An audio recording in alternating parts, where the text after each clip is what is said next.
Hello, I'm William Pilkington Smythe, and today I'm going to be talking about coronavirus calm before the storm. Over the past couple of weeks, we've seen the despicable behavior by a significant percentage of people acting like gannets, grabbing food like the world is ending with the attitude of screw you. Everybody for themselves. Now, the truth is, there isn't a shortage of food. It's just that the supply chain exists on the balance of demand. And as we've witnessed, it doesn't take much to upset that once a surge happens and the suppliers struggle to play catch-up. Today, being the 1st of April 2020, there doesn't appear to be any let-up in people clearing the shelves of essential items, i.e., toilet tissue. Now, may I make a suggestion? If you do have some remaining supply of this, maybe it would be a good idea to ration it, i.e., just using a couple of sheets to remove the majority of material, and to finish off, wipe your bottom on the drapes.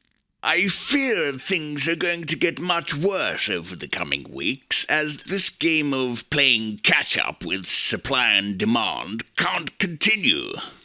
The supermarkets need to tighten up big time to stop this panic buying.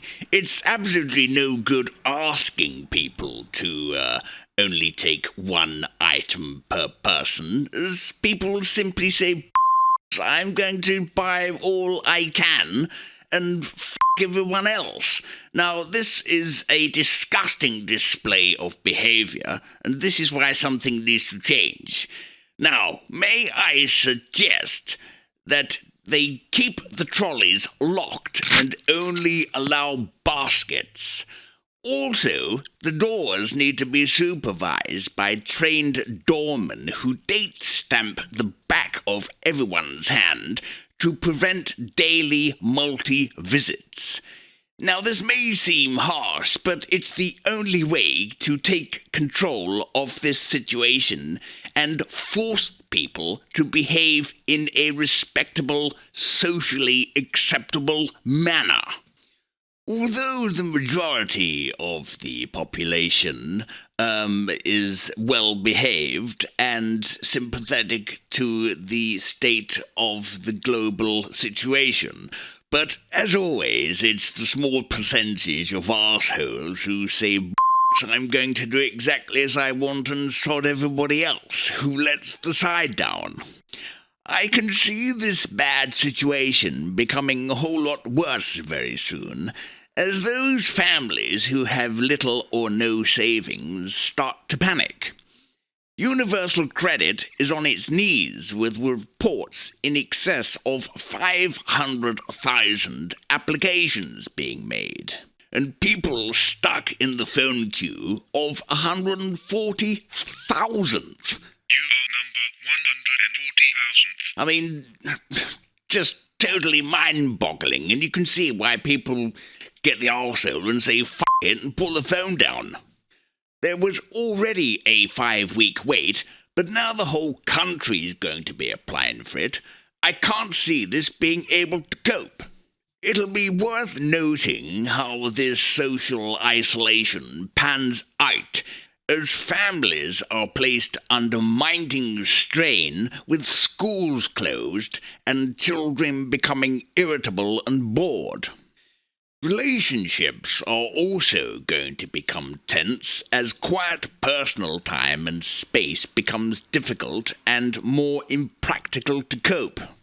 What if one wants to pleasure oneself and relieve some stress, but you're unable to because your partner is milling about and the bloody children are causing havoc? You can see that the tension is going to rise and something's got to explode. I can see this having a huge impact on family breakdowns, along with mental stress with concerns about money running out. How are we going to buy food? And how are we going to pay the f***ing bills which keep dropping through the letterbox? A large percentage of households are literally only 1 or 2 paychecks away from hardship. And with the aforementioned wait time for the universal credit to kick into action, that isn't going to help matters in any way, shape, or form. Now, another area of concern and is an issue is that MOT stations are closed. Now, I wager that those who need their vehicle to get to and from work will continue to use that vehicle and risk the chance of being caught. Though that is highly unlikely, as police numbers have reduced due to the COVID virus taking out personnel. And although that being illegal, I'm sure insurance companies will no doubt use this global pandemic to their advantage, as they always do. And this opens up a completely new can of worms for personal injury insurance. Insurance companies are set up with their prime objective is to take your money and then wriggle out of any loophole that exists or that they can create to benefit themselves and prevent any payout. And no doubt we'll all see massively inflated premiums when all this eventually clears up. The bastards. Now, I'm sure we've all read the headlines about how the UK falls way behind other countries on the COVID-19 testing. Question: is there a point in testing NHS staff, or anybody else for that matter? So, let's have a look at it. You test someone, and they are clear. They then go to work, and then come into contact with someone who is positive, and then that person who was clear doesn't show any symptoms for 2 weeks and is then contaminating every other person that they come into contact with. So that begs the question, what is the purpose or point in testing anybody at any time? Now, maybe I'm overlooking something or have missed something, but on the face of it, testing someone only gives you the result there and then. Now, as soon as that person walks off and comes into contact with someone who is positive, they then become contaminated and don't display any symptoms for the next 2 weeks. And then, of course, they contaminate every person that comes into contact with them, and so the virus spreads. So the question that I ask is there any point in testing anybody at any time? Our survey said... Maybe I'm missing something. Again, we've all seen headlines stating that the way deaths are reported is going to change. What is the reason for this? Are the government changing this to maybe cloak the true figures? Stories and figures quoted for the mass public are never comparable to the actual truth. Maybe sometimes those figures are manipulated to prevent any panic. So for all we know, the numbers of deaths may be much higher.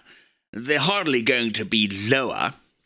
Now, moving on to another topic, looking at the skies over and around Heathrow, for instance, you can see that flights have been dramatically reduced, but there are still flights taking place. What are these flights? Where are the people going? And where are the people coming from on the flights who are landing? Why aren't all these flights being banned? Which leads me to the rescue flights costing a staggering £75 million to repatriate 65,000 Brits back home. What? Hold on a minute. How on earth can it cost that much? 75 million divided by 65,000 equals £1,150,000 per person. What? Per person. What? Wow. That has to be the world's most expensive ticket. Now, there's either huge costs involved which we don't know about or not being told about, or the airlines involved in this are saying, right, we're going to screw the government for every penny we can get out of them because we're the only ones who can do it and you can't go anywhere else. All I say is £75 million to rescue 60-odd thousand people is just fucking unbelievable. In a comparison, Virgin will fly you into space for £175,000. You decide. As the weeks creep slowly by, and the possibility of this lockdown and self-oscillation periods being increased by months, the future looks extremely uncertain and bleak, along with a massive enforced change to worldwide societies and restrictions being implemented. Bollocks. There's no doubt that things are going to become much, much worse before we are even going to be able to see any shoot of recovery from this global economic catastrophe.